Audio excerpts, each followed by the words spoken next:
Hey there, everybody. How you doing today? Got a good passage today from Matthew's Gospel. This is Matthew chapter 26. We're going to begin reading in verse 36.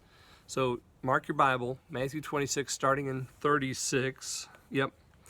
This is Jesus in Gethsemane. Now you probably know the story by heart. Jesus goes to Gethsemane with his disciples, and he says, why don't you stay here, and I'm going to go over there and I'm going to pray. And then he takes Peter and the two sons of thunder with him, and they go a little bit further, and it says there in verse 37, he began to be sorrowful and very exceedingly heavy. So, and then he says to them, he says, my soul is exceeding sorrowful, even unto death. Tarry ye here and watch with me.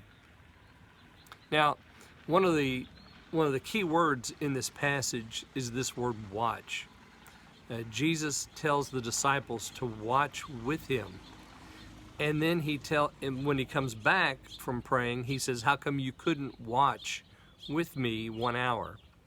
And then he gives them the command, watch and pray. So watch is a key word throughout this passage. But what was the watching for?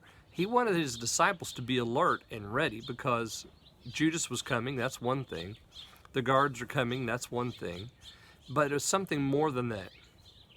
And so we go from the current situation in Gethsemane, he's on the verge of the cross, to the situation with us spiritually when we need to watch because the flesh is weak. And he actually says that here.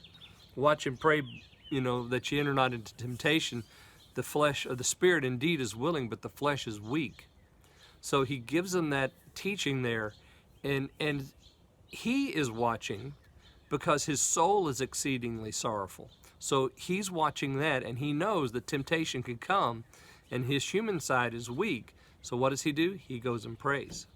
And he tells the disciples, go and pray. Watch and pray. And he tells them that 3 different times. It's very important here in this chapter, because what's getting ready to happen happens on the back of this prayer. When Jesus prays this prayer, Father, not my will, but thine be done. You see, he shows us how we should pray in times of temptation. We need to watch. Our soul will tell us when we're weak.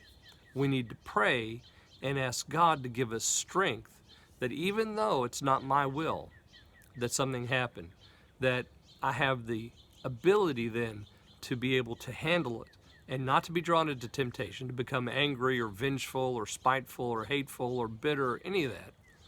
No, I need to allow it to happen because the spirit is willing, but the flesh is weak. I'm praying that the Father would allow that to happen in me. So I'm watching my condition, watching the condition of my soul, looking for those alert signs that the soul gives me. Jesus says here, I'm sorrowful even unto death. And then to pray, Father, not my will, but thine be done. And then he gives the disciples that wonderful passage there when he tells them in verse 41, watch and pray that ye enter not into temptation. So it's not that they're entering into sin, it's that they're entering into temptation. Temptation then leads to sin. So to keep ourselves from temptation, we need to be on the alert. We need to be watching. And we need to be praying, because the flesh is weak. We don't have it within us to avoid it. So we need to be praying all the time. Be alert, friends, especially now during this very difficult time. I hope this blesses you today. I encourage you to look at 36 through 40, 41? 41. Yeah, and you just keep on reading all the way down there through 46, because that takes us all the way through the story of Gethsemane. And then in 47, Judas and the soldiers show up, and you know the rest. As Paul Harvey said, you know the rest of that story. All right, I'll see you next time. Love you guys and miss you. Bye.